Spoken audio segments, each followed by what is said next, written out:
पूज्य नारायण स्वामी बड़े सिद्ध महापुरुष हुए। वो कह रहे हैं कि नाम कैसे आपका निरंतर चलेगा, इसके लिए जिस वाणी से नाम जप कर रहे हो यदि झूठ बोलोगे, अरे आश्चर्य होता है, झूठ बोल करके तुम सोच रहे हो हम संभाल लेंगे।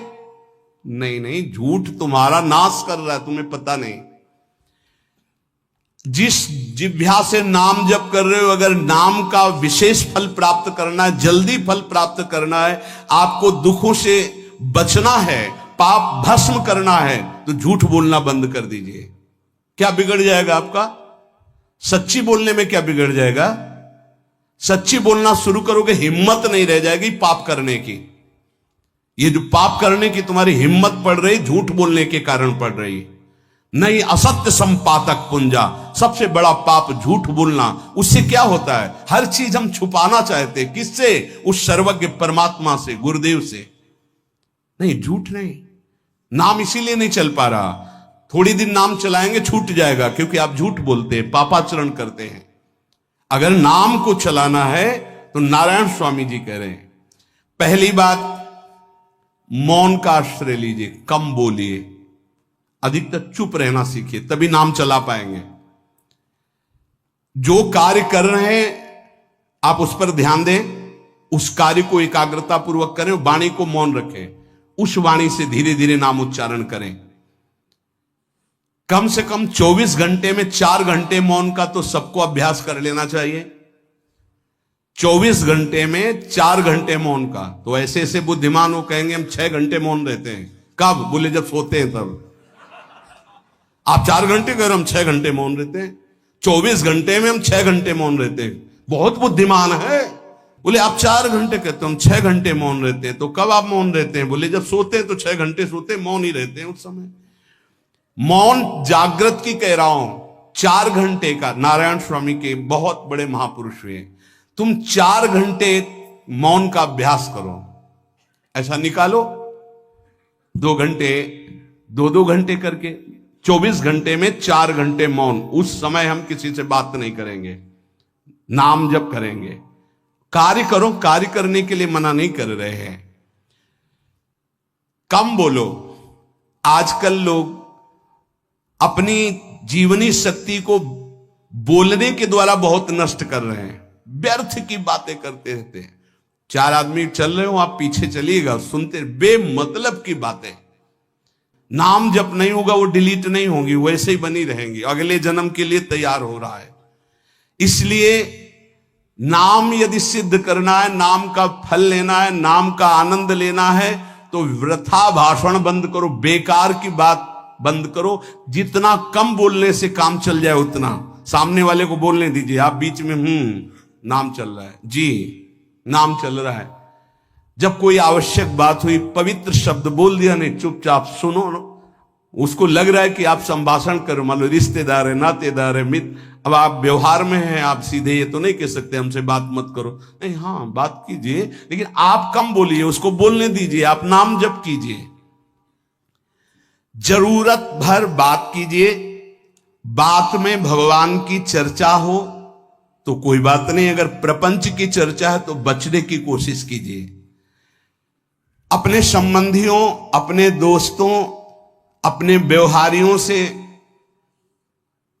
व्यवहार, दोस्ती, संबंध शिथिल कीजिए, तभी नाम में प्रीति होगी। अगर ये अब हमारे दोस्त आ गए हैं तो फिर वो दोस्त छूट जाएगा नाम, अब बातें शुरू हो गई प्रपंच की। धन्य है ऐसी बुद्धि जो प्रियजनों से भी संभाषण केवल भगवत वाक्यों का, अन्यथा नहीं। इसीलिए इस मार्ग को वर्ण करना बहुत कठिन है। एक ऐसा तुम्हारा निवास स्थान होना चाहिए अलग, जिसमें अपने रिश्तेदार, नातेदार, व्यवहारियों का प्रवेश ना हो। आपकी शैया अलग होनी चाहिए। अगर नाम जापक नाम सिद्ध करना चाहता है, नाम का फल लेना चाहता है, नाम निरंतर चलाना चाहता है, तो जिस आसन पर आप बैठते हैं उसी में प्रपंची, विषयी, संसारिक वृत्ति वाले बैठेंगे तो भजन की वृत्ति नहीं बन पाएगी। एक ऐसा, वैसे होते हैं घरों में बैठने वालों का अलग, लेकिन साधन कक्ष अलग होना चाहिए अपना, किसी का यदि प्रवेश ना हो तो आप देखेंगे कि आपके साधन के परमाणु आपको वहां बैठते ही तत्काल विक्षेप रहित करके भजन में लगा देंगे। अगर घर में ऐसा कुछ ना हो तो एक आसन अपना अकेला रखिए, जिस पर आप शयन करें वो आसन केवल आपका ही होना चाहिए। अगर वो सार्वजनिक बैठने के लिए ही है, ऐसी व्यवस्था नहीं, तो आसन समेट कर अपना अलग रख दीजिए और दूसरे आसनों पर बैठा लिए, फिर वो आसन हटाकर जब आप शयन करें तो आपका आसन होना चाहिए। इसका बहुत बड़ा प्रभाव पड़ेगा।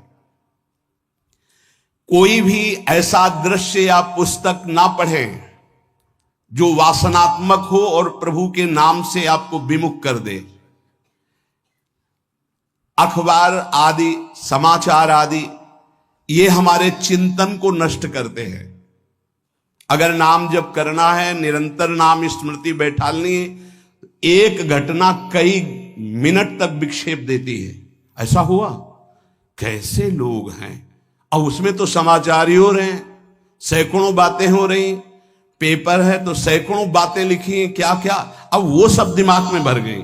इतना व्यसन है किसी किसी को पेपर पढ़ने का, समाचार पत्र पढ़ने का, कि सुबह होते ही वो विरह में रहते हैं कि पेपर आ जाएगा। आया नहीं, मिला तो ऐसी एकाग्रता से पढ़ते हैं जैसे वेदांत चिंतन करने वाला वेदांत चिंतन। चश्मा लगा, चाय रखी, ठंडी हो रही, उससे मतलब बीच बीच में चाय और चश्मा से और पूरे दिमाग में वही। अब क्या करेगा, जो पढ़ा है उसका चिंतन बनेगा, वही बोला जाएगा। अब जहां चार मिले तो तुम्हें पता है, उत्तर प्रदेश में ये हुआ, मध्य प्रदेश में ये हुआ, चर्चा दिमाग। नाम जापक पूज्य श्री नारायण स्वामी कह रहे, अखबार पढ़ना, दुनिया भर की प्रपंच की जिसमें बातें हैं, ऐसे समाचार, ऐसे टेलीविजन देखना, ये तुम्हारे हृदय में नाम नहीं चलने देंगे, तुम्हारी स्फुरणा को गंदी कर देंगे, बेकार का वक्त खराब होगा।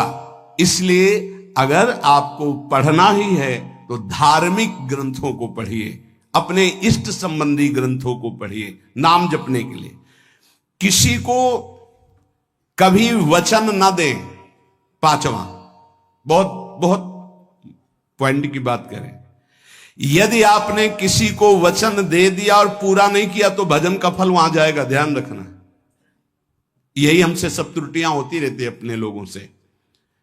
जाओ आज से बाद वचन दे दिया, हम ऐसा नहीं करेंगे, नहीं करेंगे चाहे मर जाएं। और अपने लोग ऐसे फिसड्डी हैं कि शाम के वचन देते हैं और सुबह फिसल जाते हैं। 2-4 दिन बहुत बहुत चला, फिर फिसल जाते हैं। बोले कसम से आज से ऐसा नहीं करेंगे। तो आप इसको खिलवाड़ न समझे, आपके सुकृत नष्ट हो रहे हैं, वासना आपके सुकृतों को नष्ट कर रही। दूसरा, जैसे आपने किसी से कहा कि मैं शाम के 5 बजे आ जाऊंगा, तो 5 बजने में 5 मिनट कम होने पर आपको पहुंच जाना चाहिए, 5 मिनट ओवर होने पर नहीं, उसके पहले ही आपको ऊपर। यह संतों के जीवन में देखा गया है। समय का बहुत बड़ा जीवन में अस्तित्व है। अगर आप किसी को समय दें, फिर उसमें प्रमाद स्थिति नहीं होनी चाहिए। 5 मिनट पहले पहुंचिए। समय दिया है किसी को तो 5 मिनट पहले उसको इंतजार ना करना पड़े। रात को सोते समय नाम जापक उपासक विचार करें, मेरा नाम किन किन कार्यों में छूटा, मेरे से कौन कौन सा पाप हुआ, मैंने कौन सी आज गलती की जो नहीं करना चाहिए, और उसे डायरी में नोट करें। नारायण स्वामी कह रहे हैं दूसरे दिन सावधानी पूर्वक वो गलतियां ना होने पावे जो हमने आज की। जब उपासक सत्य बोलना स्वीकार करता है तो उसके हृदय में डर जागृत हो जाता है। ध्यान रखना, डर ये माया के द्वारा प्रेरित है। अगर व्यापार में सत्य बोलेंगे तो पैसा अधिक नहीं आएगा, अगर हम सत्य बोल दिए तो डांट लगेगी, अगर हम सत्य बोल दिए तो सब लोग जान जाएंगे मैं ऐसा गंदा हूं। सच्ची मानिए, सत्य बोलने का नियम ले लीजिए, आप निष्पाप हो जाएंगे, आप महात्मा बन जाएंगे अंदर से। कोई भी पापाचरण आपके जीवन में नहीं रह जाएगा। भगवान का नाम सत्य है, उस नाम को चलाने के लिए झूठ बोलने वाला नाम को कैसे चला सकता है। सत्य बोलने से यदि तुम्हारा नुकसान हो रहा है तो तुम सह जाइएगा। नारायण स्वामी कह रहे हैं उससे बड़ा लाभ आपको श्री भगवान प्रदान करेंगे। आप सत्य बोलिए। आजकल भगवान पर विश्वास नहीं, इसलिए झूठ पर विश्वास है। कलयुग की ऐसी प्रेरणा है कि सब झूठ बोलने लगे हैं। कोई डरता ही नहीं झूठ बोलने में, पूरा का पूरा। जैसे नहीं कहते कुछ तो सत्य होगा, ऐसे ऐसे महानुभाव हैं कि 100% झूठ बोल जाते हैं। 100%। धन्य है मोबाइल जो झूठ बुलाने में बहुत प्रवीण है, बहुत प्रवीण है। अरे भाई हम नहीं मिल सकते, आज हमारा मन नहीं है, खत्म खेल हो गया, सत्य बात है, नहीं मिल सकते आपसे, मत उठाओ फोन। अगर तुम्हें झूठे ही बोलना है तो फोन क्यों उठाओ? नहीं बोलेंगे, नहीं उठाएंगे तो समझ जाएगा कि उनकी रुचि नहीं। ये झूठ क्यों बोलना, सत्य बोलो। झूठ से यदि आप बच गए तो आपके जिह्वा पे नाम निरंतर चलने लगेगा। ये झूठ ही नाम नहीं चलने दे रहा। असत्य आचरण, छुपाने की वृत्ति, असत्य भाषण, ये नाम में प्रीति नहीं। किसी को भी फुसलाने के लिए झूठ मत बोलिए। सत्य बोलने का अभ्यास कर लिए तो पापी जीव भी महात्मा बन जाए। सत्य आवश्यक है। एक बड़े कागज पर ऐसी जगह लिख के रख लो जहां तुम उठते बैठते देखते हो कि मुझे सत्य बोलने का नियम लेना है, झूठ नहीं बोलना है। सत्य साधन कर लो, फिर देखो नाम कैसे चलता है। तपस्या, बड़े बड़े पुण्य, बड़े बड़े तीर्थ स्नान उतना पवित्र नहीं करेंगे जितना सत्य बोलने से होगा। पर बहुत कठिन है इस समय सत्य बोलना। मतलब बात बात पे असत्य का ही वर्ताव हो रहा है, असत्य का अच्छा, ये कोई संसारी आदमी में नहीं, कुछ ऐसे होंगे जो सत्य की वार्ता करते नहीं। प्रायः क्या जाता है, झूठ बोलने में बोल दिया और सामने वाला राजी हो गया, हम निकल गए। लेकिन सत्य ना होने के कारण आप में सत्य आचरण, सत्य स्वरूप भगवान का नाम, भगवान को कहा गया सत्य नारायण, वो नाम नहीं चलेगा। भजन करने का पहला साधन है सत्य बोलना। जबान से सत्य बोला जाए। और भजन की संख्या प्रारंभ में जरूर लेनी चाहिए। यदि 10 माला का नियम लिया, 20 माला का नियम लिया, तो उसे निर्वाह करो। जैसे यहां शरणागति मंत्र मिलता है तो 11 माला प्रारंभ में दी जाती कि आपको करना ही है, ज्यादा हो जाए वो ठीक, 11 से कम वो कभी जीवन में नहीं। अपने जीवन में गुरु आज्ञा 11 माला तो करनी है, हर समय करना है। पर ये मन थोड़े दिन तो नियम में चलेगा, इसके बाद छोड़ देगा। दीक्षा तब लेनी चाहिए जब गुरु आज्ञा पे चलने की हिम्मत हो, नहीं तो ऐसे ही नाम जपो करो। जब नियम मिल गया 11 माला तो चाहे प्राण निकल जाए, हमको 11 माला पूरे करने, प्राण निकलने तक गुरु आज्ञा का पालन करना है। यदि आप नाम जब अधिक मात्रा में नहीं करेंगे तो जो आपको नाम मिला है उसका फल आपको अनुभव में नहीं आएगा। क्यों? क्योंकि नाम का हिस्सेदारी होती है, भजन की हिस्सेदारी होती है। जैसे किसी ने प्रणाम किया, वो भजन लिया। गृहस्थी को इसीलिए मना किया कि रास्ते में परिक्रमा मार्ग में हलवा पूड़ी ये सब बट रहा है, हाथ मत फैलाओ। वो दान कर रहा है, सुकृत कर रहा है, और कोई दूसरे ले विरक्त आदि। आप अपने भूख मिटाने के लिए 4 रुपया के चना लेके भले पालो, लेकिन दूसरे के द्वारा दिया हुआ हलवा मत पाओ। यहां धाम आए हो, भगवत कमाई करने आए हो, यहां नाम जप करो, कष्ट सहकर परिक्रमा दो। हो सके 4 रुपए की वस्तु लेकर के आप पशु पक्षियों को पवा दो, किसी एक का पेट भर। तुम मत पाओ दूसरे का। तुम चाहो तो उपवास कर सकते हो, या प्राण पोषण के लिए रूखा सूखा थोड़ा खा लो। ये दूसरे के आराम से धाम में हम आए 2-4 दिन खूब खाए पिए नहीं, भागीदारी हो जाएगी तुम्हारे पुण्यों की। वहां ऐसे फ्री नहीं है कुछ। भजन का भागीदार राजा भी होता है, जिसके राज्य में रह रहे हैं। जो अन्न देता है वो भजन का, जो वस्त्र देता है वो भजन। इसीलिए गृहस्थ को कहीं कुछ भी स्वीकार नहीं करना चाहिए। ये बहुत ध्यान रखें। अगर आप कहीं तीर्थ साधु आश्रम कहीं जाते हैं, कोशिश कीजिए कि किसी से सेवा ना ले, और अगर सेवा ले तो उसके अनुसार फिर अर्थ दे दे। अगर आपने वहां भोजन पाया, पानी पाया, तो उसके अनुसार सोच ले कि अगर हम इतना खरीदते तो कितने का मिलता, वो दे दिया तो आपका भजन बच गया। कभी आपको कोई प्रणाम नमस्कार करे, तत्काल बराबर प्रणाम करो। किसी को अपना भजन का हिस्सेदारी नहीं, सबका मंगल हो। ये भजन जितना बढ़ेगा तो आपको भगवदाकार कर देगा। दिन रात 24 घंटे में 21,600 श्वास चलती है। 21,600 श्वास में 6 घंटा तो सोने के चले जाते, उसमें तो चेतना नहीं रहती। अब हमको अगर 21,600 नाम हमको जपने को मिल जाए तो हमारी हर श्वास सार्थक हो जाए। जो हम 5-6 घंटा सोते हैं उसमें जिनका अभ्यास है तो बात अलग है, नहीं तो वो व्यर्थ जाती है। तो हमें एक श्वास में कई नाम जपने का अभ्यास करना चाहिए, जिससे 200 माला फेरने पर ये 21,600 श्वासों की गणना पूरी होती है। अगर हम 200 माला का नियम ले तो इतना हो सकता है। तो हमें लगता है अगर हर समय माला नहीं ले सकते तो श्वास वाली माला बहुत अच्छी रहती है। श्वास में 4 बार खींचो, 4 बार नाम लेते हुए छोड़ो। दूसरा साधन, एक छोटी माला ले ले, जो आजकल तो काउंटर चला है। काउंटर में ज्यादा सुविधा संसार के क्रियाओं में रहने वालों को होती कि किया अपनी जेब में डाल लिया। तीसरा साधन वो बहुत कठिन है, मन की वृत्ति से नाम जप करना। माला, श्वास और मन की वृत्ति, उसमें श्वास की भी गणना का ध्यान नहीं रहता, उसमें केवल चिंतन होता है, चल रहा है। पर ये आखिरी स्थिति होती, इसी के बाद वो परिपक्व अवस्था को होता है। जिह्वा से धीरे धीरे नाम उच्चारण करते हुए ये पहला अभ्यास है। प्रारंभिक को एकदम मानसिक में नहीं पहुंचने की चेष्टा करनी चाहिए, 2-4 नाम के बाद मन प्रपंच में फंसा देगा।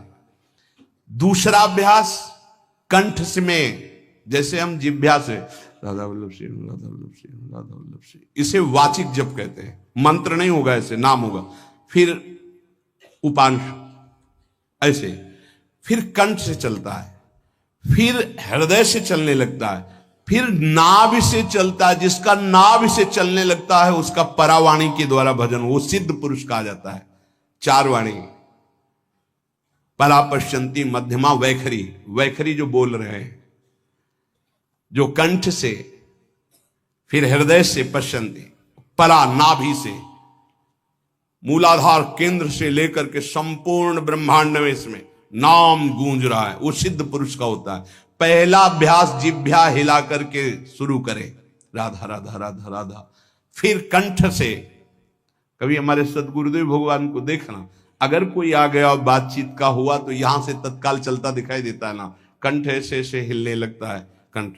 अगर शांत बैठे तो फिर नहीं दिखाई देता। अगर कोई है आसपास तो इतनी तीव्रता लगन होती कि कहीं छूट ना जाए नाम। कंठ से विशिष्ट अभ्यासी का, फिर हृदय से परिपक्व अभ्यासी का, और नाभि से सिद्ध महापुरुष का, परावाणी से चलता है। अगर 1 वर्ष तक जिह्वा से अभ्यास किया जाए, ये मैंने किया है, नारायण स्वामी कहते हैं, तो दूसरे वर्ष में कंठ से प्रारंभ हो जाता है।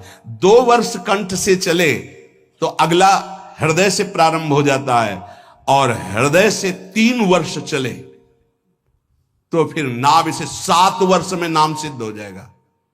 अगर नियम पूर्वक झूठ ना बोले, सत्य आचरण करे, ऐसे नाम जप करे। हम ये कहते हैं कि चलो थोड़ा धीमे ही सही, पर 12 वर्ष में तो आपको सिद्ध हो जाना चाहिए। 12 वर्ष, यहां बोले 30 वर्ष के 50 वर्ष हो गए साधन करते हो, ज्यों कहते हो कोई परिवर्तन नहीं। इसका मतलब अंदर से नाम नहीं चलाया जा रहा, नाम में रुचि नहीं। 12 वर्ष में तो भगवत साक्षात्कार करके जागृत स्वप्न सुषुप्ति अवस्था पर विजय प्राप्त कर लेता है साधक। ऐसा ही स्वामी जी ने किया। नारायण नारायण नारायण नारायण नारायण, ऐसी सिद्धावस्था हो गई थी। एक टाट की लंगोटी, एक रस्सी कमर में, बस। बड़े ही उच्च कोट और बहुत बड़े अरब खरबपति घर के बालक थे। सारी सिद्धियां उसके पैरों में लौटने लगती हैं, जिसका नाभि से भजन प्रारंभ हो जाता है, परावाणी से। अजपा जाप उसे ही कहते हैं जो नाभि से होता है। अजपा जाप करने वाले उपासक में जो अजपा जाप करने की चाह रखते हैं, पहला भोजन पर ध्यान दे, सात्विक भोजन, पवित्र भोजन। भाई नाम का स्वाद नहीं मिला तो कुछ लोग जो है बहुत प्रसन्न होते हैं जब सांसारिक पदार्थ आता है। बड़ी कृपा श्री ठाकुर जी की रही है कि इस विषय पर जो है बहुत परिपक्व किया है। रोटी नहीं मिली, ये रबड़ी रसगुल्ला की तो बात जाने दो। गंगा का किनारा, गांव में जाना नहीं, जो आकाश वृत्ति से वो आ जाए वही। आप लोगों को तो रोटी तो मिल रही है। पहला नाम सिद्ध करने के लिए भोजन सात्विक और थोड़ा, अगर एक समय पाके निर्वाह कर लो तो अच्छा, नहीं तो 2 समय, 3 समय पाने का तो अधिकार ही नहीं साधक को। भगवान की बड़ी कृपा है, जब भूख थी तब था नहीं, और जब है तो भोजन नहीं पा सकते। वो बड़ा लीला बिहारी है। जब भूख थी तब भोजन नहीं, और जब भोजन है तो नियम कानून इसके लग गए हैं, ये इतना इतना। दूसरा, पहला भोजन पर पवित्र। देखो नाम जप के लिए बहुत आवश्यक है, यही जीवन है कि अगर आप नाम जप करने लगे तो हमारा बोलना, हमारा जीना सार्थक हो जाएगा। अगर नाम जप आपको करना है तो पवित्र भोजन होना चाहिए। 2 टाइम भोजन पाना है तो थोड़ा थोड़ा पाओ, पेट ना भरने पाए, ऐसा ना लगने की वजन बढ़ गया है। वजन बढ़ गया है तो भजन घट गया है, वजन घट गया है तो भजन बढ़ गया है। देखो तुम्हारे संसारिक संबंधी माता पिता चाहेंगे कि तुम्हारा चिकना शरीर होना चाहिए, हष्ट पुष्ट होना चाहिए, लेकिन हम चाहेंगे कि तुम्हारा भजन पुष्ट होना चाहिए, भगवदाकार वृत्ति होना चाहिए। शरीर तो आज है, कल नहीं रहेगा, चाहे जितना चिकना कर लो। संसारिक माता पिता के प्यार में और गुरु के प्यार में यही अंतर है। वो आपके स्वरूप को पुष्ट करेगा तो शरीर तो अपने आप, मन प्रसन्न है तो वो स्वस्थ है, अस्वस्थ होने पर भी स्वस्थ है। अगर शरीर स्वस्थ है और काम वासना है, नाना प्रकार की चिंताएं, ये थोड़ी माता पिता दूर कर पाएंगे। वो तो तपस्या और साधना से ही दूर होती है, ध्यान रख लीजिए। अधिक भोजन पाना, शरीर को बहुत पुष्ट बलवान कर लेना, तो हर इंद्रियों को भोग देना पड़ेगा आपको। वो कोई तपस्वी होता है, जो तपस्वी होता है वो संयमी होता है, जो संयमी होता है उसके चर्बी नहीं होती, ध्यान रखना। युक्ताहार विहार से, प्राण पोषण के लिए केवल शरीर में अन्न जाए तब नाम में प्रीति होगी। खाते खाते अनेकों जन्म व्यतीत हो गए, वर्षों व्यतीत हो गए, अरे अब तो भजन कर लो, कहां तक खाओगे? ये नरक कुंड है, डाला विष्ठा बन गया। नींद, एक नियम बना लो कि इतना ही सोना है। पता नहीं सोने में कौन सा सुख, नींद में केवल एक बात का सुख होता है, आपका संसार का चिंतन नहीं होता, तो आप जो शांत रहते हैं वो सुख होता है, लेकिन वो तमोगुणी सुख है। अगर आप जागृत में संसार का चिंतन न होने दें और भगवत चिंतन कर रहे हैं तो आप महापुरुष हो जाएंगे। सो सो के जीवन क्यों बर्बाद करते? एक टाइम रखिए सोने का, बस। ये कोई तुम्हारा सुख नहीं है, ये तमोगुणी सुख है। निद्रा आलस्य प्रमादोत्तम तत्तामस मुदाहृतम। और एक बात समझ लो, यद तज्ञे विस्मि परिणामे अमृतोपमम, जिसमें विष जैसा शुरुआत में लगता है उसका परिणाम अमृत होता है, और जिसकी शुरुआत अमृत जैसी लगती है उसका परिणाम विष होता है। प्रातःकालीन उठ करके सत्संग में आना विष जैसा लगता है, लेकिन उठ के आ रहे हो तो इसका फल अमृत होगा। ब्रह्म मुहूर्त में सो रहे हैं, जीवन बर्बाद कर रहे हैं, अरे ब्रह्म मुहूर्त में उठिए, स्नान कीजिए और सच्चिदानंद भगवान में चित्त को जोड़िए। ये विष जैसा लगता है, परिणाम अमृत जैसा होता है। तीसरा, 24 घंटे में 1 घंटे का तो एकांतवास करना सीख ही लो, चाहे गृहस्थ हो चाहे कोई भी हो। 1 घंटे हमसे कोई बात नहीं करेगा, अपने दरवाजा बंद, थोड़ा 1 घंटे कोई ऐसा समय निकालो जिसमें चित्त को केवल श्री कृष्ण से जोड़ो, प्रियाजू से जोड़ सको। चौथा, विरक्त साधक, तकिया गद्दा, ये सब चीजें अगर लगा के सोओगे तो नाम जप नहीं होगा। देखो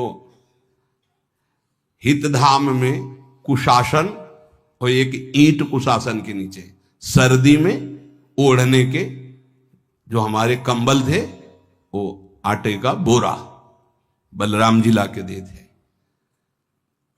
जीवन को यदि आप कसौटी पे नहीं कसेंगे तो भजन नहीं होने वाला।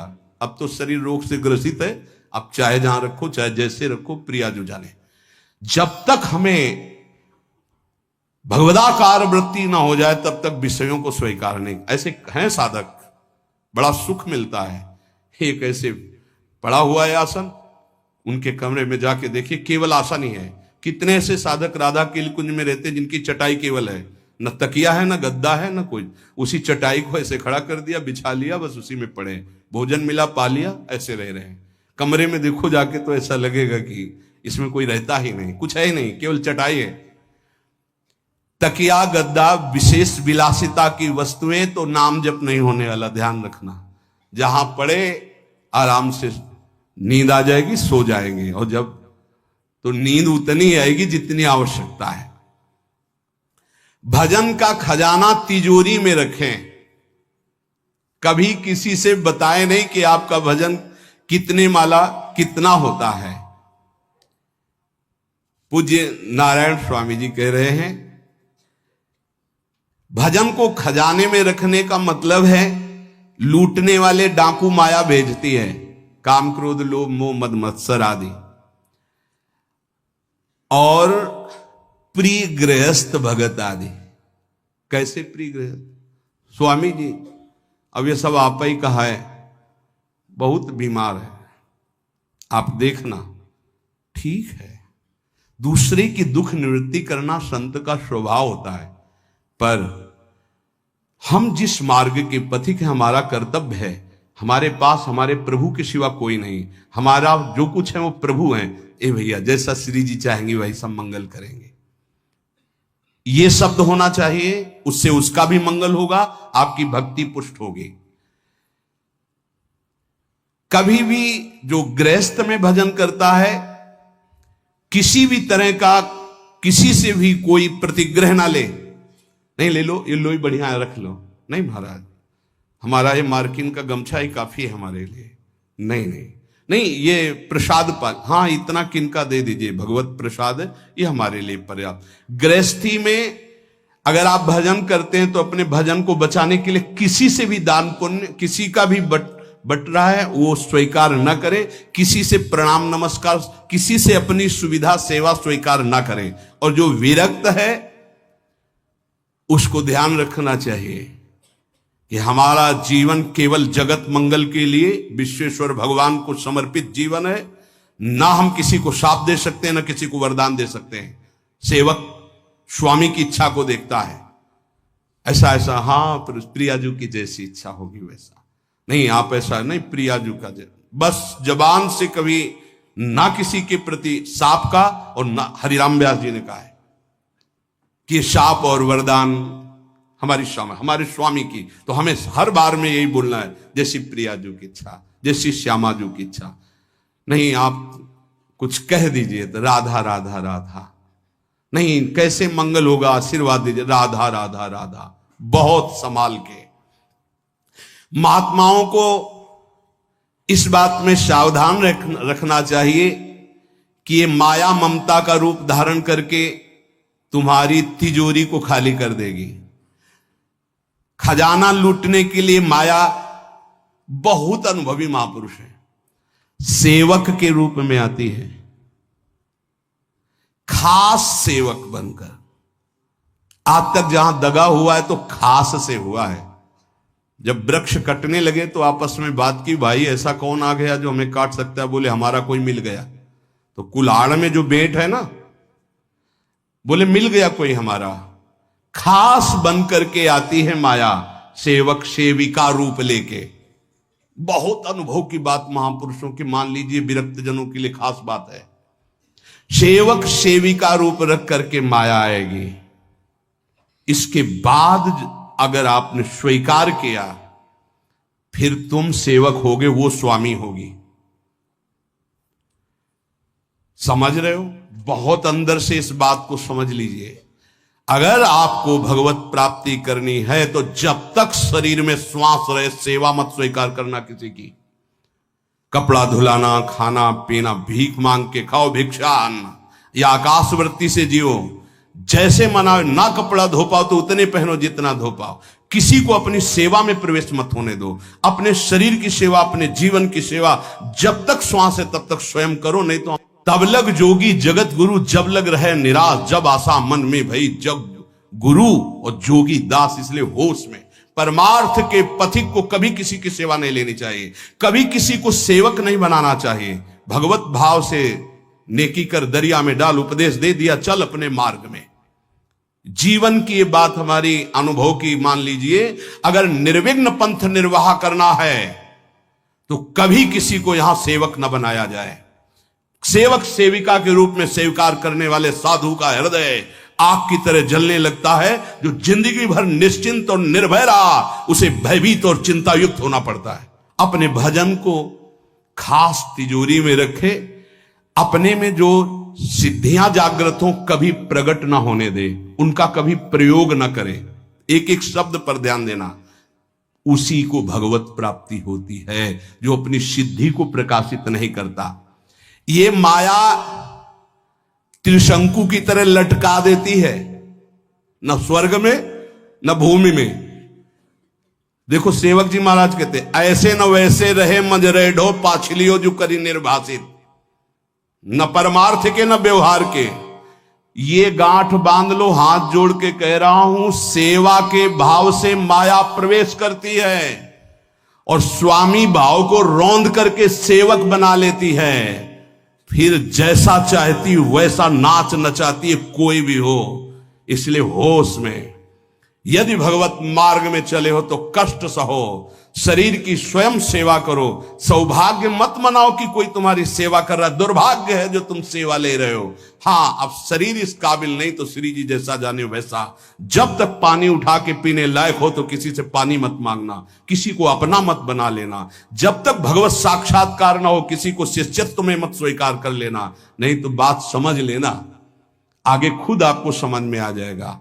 किसी भी तरह से अपनी तिजोरी को ना खुलने देना तो भगवत साक्षात्कार हो जाएगा। बोले नहीं हमारा तो परहित की भावना और प्रचार करना है, तो है क्या तुम्हारे पास प्रचार करने के लिए? परहित की भावना के लिए है क्या तुम्हारे पास? जब तक सर्वत्र श्री कृष्ण का अनुभव नहीं हो जाता तब तक उसमें कोई सामर्थ्य नहीं होती। और जब सर्वत्र वासुदेव का अनुभव करता है तो उद्धार किसका करना है? विचार करके देख लीजिए। फिर वो स्वांता सुखाए तुलसी रघुनाथ गाथा। इसलिए भजन के खजाने को बचा के रखो। रूखा सूखा टुकड़ा खा करके गंगा जल यमुना जल का आचमन करके जीना सीखो। अच्छे अच्छे पदार्थ सामने होने पर वही पदार्थ स्वीकार करो जिससे तुम्हारी जिह्वा रुचि ना कर पावे। ये दुष्ट है, इस दुष्ट को दंड दो। नारायण स्वामी जी ने कहा है, आगे हमने कल चिंतन में पढ़ा था, कह रहे हैं कि हमने इसको कैसे वश में किया। जहां गरम जलेबी बनती थी वहां खड़े हो जाते थे, कहते देखो कितनी बड़ी हाल है, नहीं मिलेगी तुझे, चलो। पूरी बाजार में घुमाते थे और कहीं भी इसको नहीं। और अगर संयोग वश साथ मिल जाती थी तो गंगा जल में फेंक देते थे। हरिद्वार में नारायण स्वामी जी गंगा जल में फेंक देते। हाँ बहुत बढ़िया बीठी, ये ले। अपने हृदय को पावन रखने के लिए इसी जन्म में भगवत प्राप्ति के लिए आहार को सुधारा जाए और निरंतर नाम जपने का अभ्यास किया जाए। ये देह पिंड चाहे पुरुष शरीर हो चाहे स्त्री शरीर हो, कोई खास बात नहीं इसमें। इसमें खास बात है भगवान की प्राप्ति कर लेना।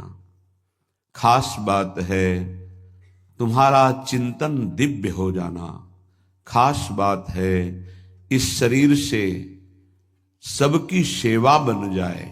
माता पिता भाई बंधु परिवार समाज राष्ट्र धर्म भगवान सबकी सेवा बन जाए तो ये शरीर सार्थक हुआ। नहीं क्या मांस का पिंड है, रक्त संचरित नसनाड़ियां हड्डी त्वचा और इसमें जो डालो मलमूत्र बन गया। जितने द्वार हैं उनका सबको परिचय है ही है। कौन से सुख के लिए परस्पर शरीर में आकर्षण होता है? सच्चिदानंद सुख की लालसा वाला शारीरिक सुख के भोग में यदि अनेक जीवन व्यतीत करने के बाद ये भी जीवन व्यतीत कर दिया तो हाथ क्या लगेगा? इतना जीवन व्यतीत कर दिया, क्या हाथ लगा? बहुत विवेक विचार की जरूरत है। धर्मयुक्त काम भगवान ने अपना स्वरूप बताया है सृष्टि संचालन के लिए। यदि विवाह पाणिग्रहण संस्कार करके संतानोत्पत्ति के लिए विधान किया गया है तो वो धर्मयुक्त काम है, व्यभिचार वहां भी नहीं, धर्मयुक्त काम। अन्यथा धर्म विरुद्ध यदि काम का सेवन किया जाए तो घोर पापाचरण बनने लगता है और मलिनता पे मलिनता होती चली जाती है। स्त्री रूपा मेध्य पिंडे मुंह रमृत धिया, हमारी बुद्धि इतनी मलिन हो गई है कि मलमूत्र के द्वार को अमृत पान का स्वरूप समझते हैं। कितनी निकृष्ट बुद्धि है। इन शरीरों पे है क्या? ऊपर के द्वार देखो, आंख से कीचड़ निकले, नाक से कितनी खखार के थूको, वमन करके देखो। नीचे के द्वार तो दुर्गंध युक्त मलमूत्र के ही है। किन भोगों में तुम अमृत पान करना चाहते हो? स्त्री रूपा मेध्य पिंडे मुहु रमृत धिया नित्य लोलुभ्यमानम, नित्य तुम लुभायमान हो रहे हो कि अगर ये शरीर भोगने को मिल जाए, ये शरीर मिल जाए तो हमारा जीवन धन्य हो जाए। नित्य लोलुभ्यमानम है क्या? थोड़ा विवेक से विचार करके देखो। धर्मयुक्त संतानोत्पत्ति के लिए भगवान ने आदेश किया है। मनमुखी चाल चल करके मनोरंजन करने के लिए ये नहीं बना हुआ है। फंसते चले जाओगे, अमृत की लालसा से मृत होते चले जाओगे। तुम्हारे विचार मृत, तुम्हारे आचरण मृत, तुम्हारा शरीर मृत, तुम्हारी चेष्टा मृत, क्योंकि मृत लोक में, इसका नाम मृत्यु लोक है, और खोज रहे हो अमृत। चक्षुर्न क्षुद्र जीवैरपि विहितो, ये नेत्र मिथ्या रूप में लुभायमान हो रहे हैं। चमड़ी ऊपर से गोरी पीली जैसी भी, उसी में हम आसक्त हो रहे हैं। इतने आसक्त हो रहे हैं। परसों एक नवयुवक भाई प्रश्न एकांतिक में कह रहे, जिया नहीं जा रहा, हमको हमारी मित्र ने धोखा दे दिया और हालत भी ऐसी थी कि करुणा लग रही थी कि कृपा करें प्रभु और इनकी बुद्धि को इस दलदल से निकालें। वो जीवन से हारा हुआ व्यक्ति बैठा हुआ है केवल एक बात में कि उसको उसके किसी मित्र ने, मतलब स्त्री शरीर ने उसको धोखा दे के दूसरे से ब्याह कर लिया। धोखा दे के मतलब मन की गति है, इसमें धोखा और सही का क्षेत्र नहीं है। ये तो विचरण करता रहता है, आज ये आज ये आज ये। इसका कोई बिरला इसकी इस गति को रोक दे, वही साधना परायण साधक कहा जाता है। पर ऐसा नहीं होता है। जहां तुमसे बढ़कर कोई मिला तो वहां दृष्टि उसकी जम जाएगी, तुम्हें छोड़ देगा। संसार का खेल यही है। तुम्हारा प्यार अगर सही ठिकाने पे पहुंच जाए तो सार्थक हो जाए। वो प्यार मूर्ति प्रेम की खिलौना दो खेलत हैं प्रेम खेल, प्रियालाल, इनसे प्रेम हो जाए तो निहाल हो जाओगे। पर इनसे प्रेम करने के लिए कठिनता है। पहले सर्वत्र से राग हटावे तो इनसे प्रेम होता है, अन्यथा नहीं। सर्वत्र की ममता बटोर कर इनके चरणों में तब प्रेम होता है। बोले नेत्र दूषित हो गए बस यही देखते हुए। यही दुर्दशा है जीव की। सामने भगवान है चराचर जगत के हृदय में, उनको कोई नहीं देखना चाहता और बाहरी केवल चमड़े को देख करके हम आकर्षित हो रहे हैं। ये चमड़ी ज्यादा दिन नहीं टिकेगी। जिसकी तुम देख रहे हो उसकी और तुम्हारी भी ये नष्ट होने वाली है। इन्हीं को शासन में साधक रखता है। नेत्रेंद्री हम जहां चाहें वहीं जाएगी, अन्यथा नहीं जाएगी। अभ्यास कीजिए नाम जप के द्वारा। ऐसे थोड़ी कि बात कर रहे हो किसी संत से भगवत चर्चा और तुम्हारी दृष्टि जा रही बार बार, और इतनी हिम्मत तुम्हारी कि भगवत भाव के वातावरण में तुम्हारी अशुद्ध वृत्ति उधर देखने की कोशिश कर रही। क्या देख रहे हो? चुप हो, एकदम शांत। चक्षुर्न क्षुद्र जीवैरपि विहित मृषा मानना अत्यंत मग्नाहा। ये क्षुद्र जीव समझ नहीं पा रहे कि नेत्र किसके लिए मिले। ये नेत्र मिले भगवत साक्षात्कार के लिए। ये विचार करो 5 मिनट आंख बंद करके, अगर ऐसे ही तुम्हारी आंखें छीन ली जाएं तो सोचो कैसा तुम्हारा जीवन होगा। जिन आंखों से तुम गंदी बातें कर रहे हो, गंदी बातें देख रहे हो, यही आंखें भगवान छीन लेते तुम्हारी, तो क्या तुम्हारा जीवन होता। आज तुम्हें भगवान ने आंख दी है, तुम इससे धर्म का दर्शन करो, सब में भगवत दर्शन करो, श्री विग्रह के दर्शन करो, संत दर्शन करो, नेत्र पावन करो। नेत्रों को दूषित कर लिया और मिथ्या देह सम्मान को तुमने सुख मान लिया। 4 लोग नमस्कार किए तो तुम अपने को श्रेष्ठ समझ लिए। किंचन मात्र भी कोई श्रेष्ठ नहीं है। ये पंचभूत शरीर सबके उसी सामग्री से बने हुए हैं। अंदर जो जीव अंश है भगवान का बिल्कुल बराबर है। अब जो सम्मान और अपमान होता है गुण और अवगुण का होता है, और गुण और अवगुण दोनों मायाकृत है। सुनो तात मायाकृत गुण और दोष अनेक, ये दोनों मायाकृत है। तो तुम किसका सम्मान? माया का। किसका अपमान? माया का। तुम तो मान और अपमान दोनों से परे हो। अगर कोई तुम्हें प्रणाम कर रहा है तो तुमको उसकी श्रद्धा को प्रणाम करना है। तुम खास थोड़ी हो गए कि वो तुम्हें साष्टांग प्रणाम कर रहा है तो तुम महान हो गए। महान वो है जो साष्टांग प्रणाम कर रहा है, उसकी श्रद्धा प्रबल है। नहीं क्यों, कोई अंतर नहीं। जो इस देह में पंचभूत वही उस देह में पंचभूत, जो इसमें परमात्मा का अंश वो उसमें परमात्मा का अंश, उसकी श्रद्धा बड़ी है, इसलिए वो आपकी तरफ प्रणाम कर रहा है। बोले बहुत बुरा हो गया। मिथ्या मृषा मानना अत्यंत मग्नाः। मैं झूठ मूठ अपने को बड़ा मानकर सम्मान प्राप्त करने की लालसा, सम्मान स्वीकार कर लिया तो हृदय अपवित्र हो गया। बड़ा मन है, फंसाता रहता है, वो मकड़ी की जाल की तरह। फंसने वाला नहीं जानता है। संत सदगुरुदेव शास्त्र इनकी सूत्रों को जब स्वीकार करे तो पता चलता है मैं फंस रहा हूं या मुक्त हो रहा हूं। श्रीपाद कह रहे हैं कि देखो, जनेन्द्री ने फंसा दिया काम भोग में, नेत्रेंद्री ने फंसा दिया रूप में। सच्ची अगर सावधान न रहे तो ऐसे ऐसे फंसाव हैं कि जीवन ही नष्ट हो जाता है, पूरा जीवन। अब उसको लाख समझा रहे थे, कुछ समझ में नहीं आ रहा था। बस वो ये समझ रहा था कोई आशीर्वाद मिल जाए, जादू टोना मिल जाए कि वो जो हमारी मित्र है वो वापस हमको मिल जाए वापस। बस उसको इतना ही लक्ष्य था। और हम ज्ञान विज्ञान वर्णन कर रहे थे, सुन बैठा था केवल, क्योंकि समझ में आता है ना आप हमारी बात पकड़ रहे हो कि नहीं पकड़ रहे। नेत्रेंद्री ने रूपों में फंसा दिया, हृदय मलिन हो गया सम्मान प्राप्त करने की लालसा से। और कह रहे जिभ्या मिष्टान्न निष्ठा विरमति न मनाग वित्त सग्रंथनुचितम।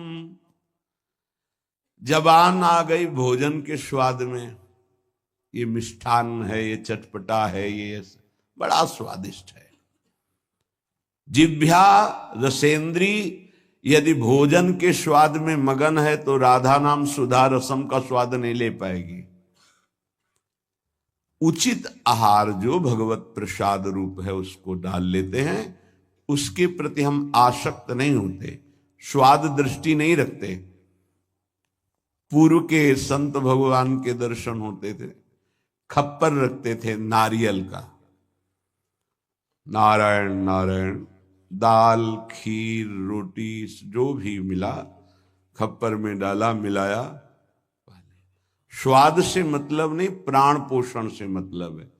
और यहां धनिया की चटनी अलग, टमाटर की चटनी अलग, भरौआ मिर्च अलग, ये अलग ये अलग, तो फिर राधा नाम सुधा रसम भूल जाओ। ये 2 अंगुल की जबान है, बस इतने में सारा खेल है। यहां से नीचे उतरने पर कोई स्वाद नहीं है, भाई इतने में घुमाने का स्वाद है। और अच्छे अच्छे इसी में फंस जाते हैं। जिसकी रसेंद्री विजयी नहीं हुआ रसेंद्री से, वो हर इंद्री का विजयी होने पर भी विजयी नहीं माना जाता। रसेंद्री विजयी जनेन्द्री विजयी जरूर होगा, और रसेंद्री जनेन्द्री विजयी संपूर्ण इंद्रियों का विजेता माना जाता है। धैर्यवान उसे ही कहते हैं जो 2 इंद्रियों को काबू में कर ले, रसेंद्री और जनेन्द्री। रसेंद्री मिष्टान्न आदि भोग पकवान पाने के लिए लोलुप जीवन हो गया, पेट बढ़ करके छाती से 1 बीता ऊंचा हो गया है।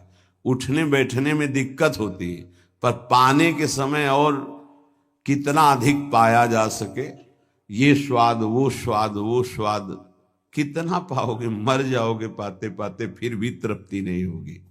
बहुत विचित्र वासना है, बहुत विचित्र वासना है। चित्त वित्त सग्रंथ अनुचितम, ये विचार ही छोड़ दिया कि उचित क्या है अनुचित क्या है, बस धन मिलना चाहिए, जैसे धन मिले। सच्ची बात, आज चरित्र भगवत धर्म मर्यादा, इसका महत्व धीरे धीरे समाज से हटता जा रहा है। धन का महत्व होता जा रहा है। जैसे धन की प्राप्ति हो, चाहे चरित्र का नाश हो, चाहे धर्म का नाश हो, चाहे जीवन का ही क्यों ना नाश हो जाए, क्या दुर्दशा है। बोले मनाग वित्त सगृध अनुचितम, अनुचित रूप से धन कभी सुखी नहीं हो सकता जो अनुचित रूप से धन प्राप्त करता है। हा वृंदारण्य कान्या भवति मम गतिश्चेदहम त्वत्स्थितोपि, मेरी क्या गति होगी जब मेरी इंद्रियां और मेरा मन ऐसा है। मैं आपका आश्रय लेता हूं, आपका वास स्वीकार करता हूं, मैं समझ गया कि मेरे से अब कुछ नहीं होने वाला, मेरी अनन्य गति आप हो। हे वृंदावन, आप मेरा सुधार कर दो। अब मैं कहीं किसी की ओर नहीं देख सकता, सिर्फ आपका आश्रय लिए हूं। भाव यह है कि हम सब तरह से हीन हैं, हर इंद्रियां हम पर विजय प्राप्त किए हुए है। उल्टा इंद्रियों पर हमें विजय प्राप्त करना चाहिए, इंद्रियां हम पर विजयी हो गई हैं, अब हम कैसे मुक्त हो। तो बोले धाम का आश्रय ले लो, बड़ा महत्व है। धाम कृपा करके आपको सत्संग प्रदान करेगा।